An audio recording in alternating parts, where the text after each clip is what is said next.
കൂടല്ലൂരിലെ പ്രിയപ്പെട്ട കടത്തു തോണിക്കാരൻ ഇടപ്പറമ്പിൽ ബാവ ഓർമ്മയായി. ഭാരതപ്പുഴയിൽ അവശേഷിക്കുന്ന കടവുകളിൽ ഒന്നായ ജാറം കടവിലെ ആ കടത്തു തോണിക്കാരൻ ഒരു കാലഘട്ടത്തിന്റെ മുഖമുദ്രയാണ്.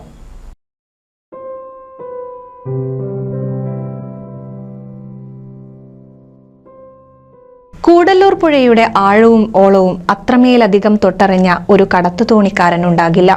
നേരം പുലരും മുൻപേ തന്നെ കൂട്ടക്കടവ് ജാറം കടവിൽ ബാവക്ക തന്റെ തോണിയുമായി കാത്തിരിക്കുന്നുണ്ടാകും യാത്രക്കാർക്കായി. യാത്രക്കാരിൽ നിന്നാകട്ടെ തന്റെ വിയർപ്പിന്റെ കൂലി ചോദിച്ചു വാങ്ങാത്ത മനസ്സിനുടമ കൂടിയായിരുന്നു ബാവക്ക.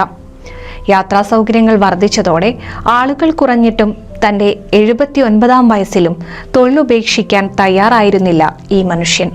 പുഴ കാണാനെത്തുന്ന വിദ്യാർത്ഥികൾക്കും വിനോദസഞ്ചാരികൾക്കും അറിവ് പകർന്ന കടത്തുതോണിക്കാരന്റെ മരണവാർത്ത നാടിനെയാകെ ദുഃഖത്തിലാഴ്ത്തി. അത് എങ്ങനെ വരാൻ സാധ്യത എന്ന് വെച്ചാൽ അദ്ദേഹത്തിൻ്റെ പിതാവടക്കം പുഴയുമായി ബന്ധപ്പെട്ട ഒരു മനുഷ്യനാണ്. അദ്ദേഹത്തിൻ്റെ ഫാമിലിയിൽപ്പെട്ട ആളുകൾ മുഴുവൻ പുഴയുമായി ജീവിച്ച ആളുകൾ. എപ്പോഴും ഈ പുഴയിൽ നിന്ന് കിട്ടുന്ന മത്സ്യം വിറ്റിട്ടാണ് അദ്ദേഹത്തിൻ്റെ അനിയന്മാരടക്കം ജീവിക്കുന്നത്. അദ്ദേഹവും അതെ. അപ്പോൾ ഇതിൻ്റെ ഒരു സംസ്കാരം, ഈ ഒരു പുഴയുടെ സംസ്കാരം ഉണ്ടല്ലോ, ഒരു നിഷ്കളങ്കമായൊരു സംസ്കാരമാണ്. ആ സംസ്കാരം അദ്ദേഹത്തിനുള്ളത്.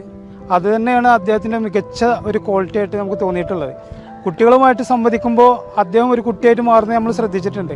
ഇപ്പോൾ ഒരു യാത്ര ചെയ്യുകയാണ്, അക്കരയ്ക്ക് ഒരു യാത്ര ചെയ്യുകയാണെങ്കിൽ അദ്ദേഹം ആ യാത്രക്കാരുടെ മനസ്സറിഞ്ഞുകൊണ്ടുള്ള സംസാരിച്ചിട്ടാണ് യാത്ര ചെയ്യാറുള്ളത്. അതുകൊണ്ട് തന്നെ കൂടുതൽ ആളുകൾ നമുക്ക് വിളിച്ച് ചോദിക്കാറുണ്ട്, അവിടെ കടവുണ്ടോ, ആ കടത്തുകാരുണ്ടോ എന്ന് ചോദിക്കാറുണ്ട്. അതെന്തുകൊണ്ടാണ്? അദ്ദേഹത്തെ ഇഷ്ടപ്പെട്ടതുകൊണ്ടാണ്.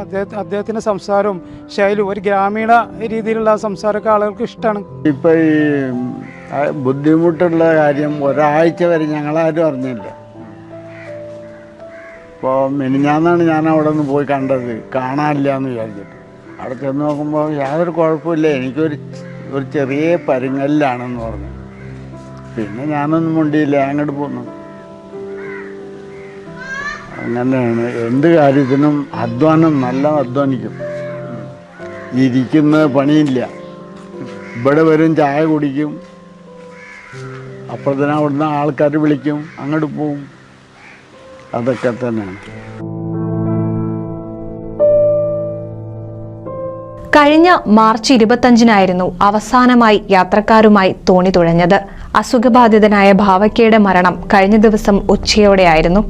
ഖബറടക്കം കൂടല്ലൂർ ജുമാ മസ്ജിദ് ഖബർസ്ഥാനിൽ വെച്ച് നടന്നപ്പോൾ നിരവധി പേരാണ് അവസാനമായി കൂടല്ലൂരിന്റെ കടത്തുതോണിക്കാരനെ കാണാൻ എത്തിയിരുന്നത്. NCV news, Thrithala.